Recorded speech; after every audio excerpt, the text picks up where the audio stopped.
Hello, Taurus, Sun, Moon, Rising, and Venus signs. Kamusta kayo? Sana po ay nasa mabuti kayong kalagayan. Welcome back po sa ating channel. Kung bago kayo dito, welcome din kayo. Thank you for your support. I truly appreciate it. God bless you. O na mensahe ninyo, Twilight. Surrender to the last hour when the light barely touches the flowers. Taurus, pakiusap ito sa inyo, no, ng universe na surrender nyo na yung sarili nyo to the last hour. Oras na to ng pagpapahinga, oras na to ng pag-chill, oras na to ng pag-meditate, no? Yung ganon, pag-retreat, pag-reflect, yung ganon. So, ibigay nyo na yun sa sarili ninyo kasi baka tutulog nyo na lang, nag-office work pa kayo kasi baka dala-dala pa ninyo sa bahay, no? Yung trabaho ninyo sa opisina. Kaya, imbes na ipagpapahinga nyo na lang, itinatrabaho nyo pa. Listen, be alert, the soft chiming bells call to nearby fairies. Ayan, Taurus. This could be listening to your intuition, baka listening to your inner voice, no? Maaring may mga prayer kayo to ask, and you're asking for guidance, for clarity, mga ganon, enlightenment. Kaya ito, panahon din para gawin din ninyo yung part ninyo, no? Kasi kapag humihingi tayo ng katulad yan, mga guidance, kailangan pakinggan natin, no? Kung saan dinadaan or pinapadala ng Divine Universe yung mga gabay na yan. Pakinggan natin yon.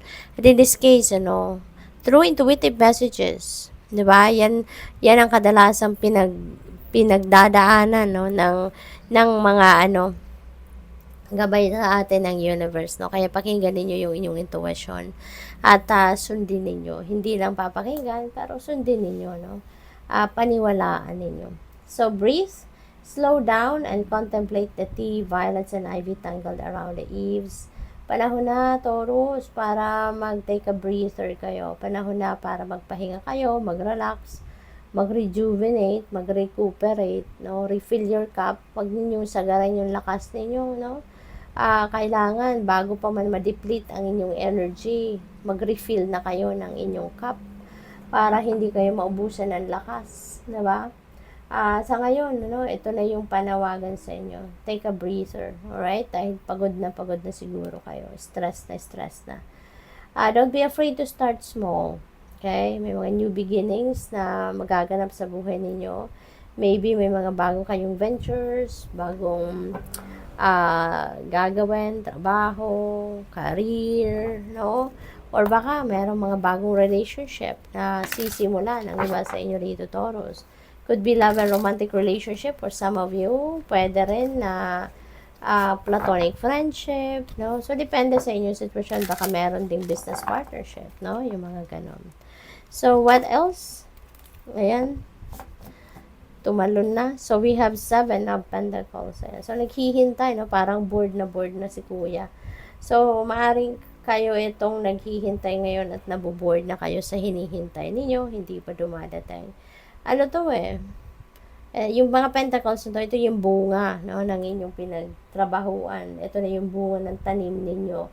Pero, sinisipat-sipat nyo lang kasi hindi pa ito handang pitasin. Hindi pa ito pwedeng i-harvest, no? Kasi hindi pa siya hinog, kumbaga.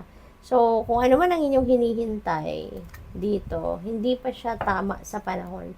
Kaya hindi pa binibigay sa inyo ng universe because hindi pa siya ready. Hindi pa siya kumbaga hinog sa puno, no? Kaya kailangan pa ninyo maghintay, kailangan pa ninyo magpasensya, no? So this is the invitation for you sa ngayon na mag-practice pa kayo ng more patience, no? Na don't give up, no? Don't give up.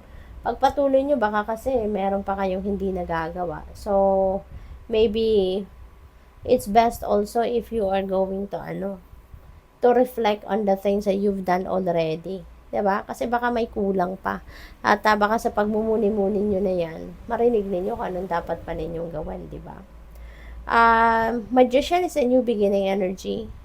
Ibig sabihin nito na nasa higher energetic frequency kayo ngayon and you were able to manifest whatever it is that you want to manifest in your life. So, sa magician, you are making things happen.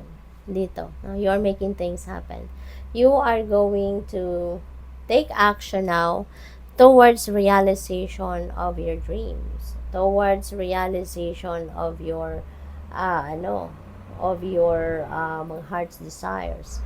Kaya maganda to, mas mabubuhayan na kayo ng loob rito, no? Yung beginnings na to, definitely this is it. Magsisimula na kayong mag-take action. You're getting on your feet and make things happen. What else? We have 5 of Wands. Ayan. May conflict dito. This could be a conflict between you and a group of people or between you and another person. Baka family situation ito. No? Feeling ko, baka gusto na ninyong sundin ngayon kung anong pangarap ninyo, ano talaga ang gusto ninyong gawin. Pero, maybe masasacrifice dito yung trabaho ninyo, masasacrifice dito yung income ninyo, kaya siguro hindi nag-a-approve ang pamilya ninyo rito. Hindi supportive sa inyo siguro ang mga taong nasa paligid ninyo. Lalo-lalo na kung mga taong ito ay umaasa sa inyo. No? Kasi, this time, if you are going to, to take action towards realization of your dreams and your heart's desires dito. So, maaari talaga na baka aalis kayo sa trabaho, gagamitin nyo na lang yung ipon ninyo, or baka mababawasan yung oras ninyo sa trabaho ninyo, sa source of income ninyo, para magawa ninyo yung para sa sarili ninyo, yung gusto nyo naman, diba? Kaya siguro, hindi nag-a-approve ang mga tao sa paligid ninyo, lalong-lalo na yung mga umaasa sa'yo, no? We have 2 of Swords. Maybe ito ngayon yung nagpapagulo sa inyong isipan. Should I go for it? Should I not? Diba? Maaring ito yung desisyon na kinakaharap ninyo sa ngayon. Susundin ko ba sa ngayon ang puso ko? Susundin ko ba ngayon kung ano ang gusto ko? Or ipagpapaliban nyo pa rin yun at isasakripisyo nyo uli kung ano ang gusto ninyo para magampanan ninyo yung mga obligasyon ninyo or magampanan ninyo yung pagtulong ninyo sa mga mahal ninyo sa buhay, sa pamilya ninyo, something like that, no? So, what else? We have 8 of Wands. Magta-travel si Taurus. May travel kayo rito. At maaaring impromptu, pwedeng planned, pwedeng related sa pamilya, related sa opportunities, related sa trabaho. No? It could be anything. Meron dito mga wonderful opportunities din coming your way. Maaaring yun din ang pinag-iisipan ninyo, no? Yung mga opportunities na to. Kaya siguro kayo naguguluhan. Then, no, for some of you, baka ito yung inyong sitwasyon na meron mga ibang wonderful opportunities na dumating. Kaya ito lalong nagpagulo sa isip ninyo, no? So, maaaring ganon. So, good luck. Thank you for watching Love and Light. Namaste.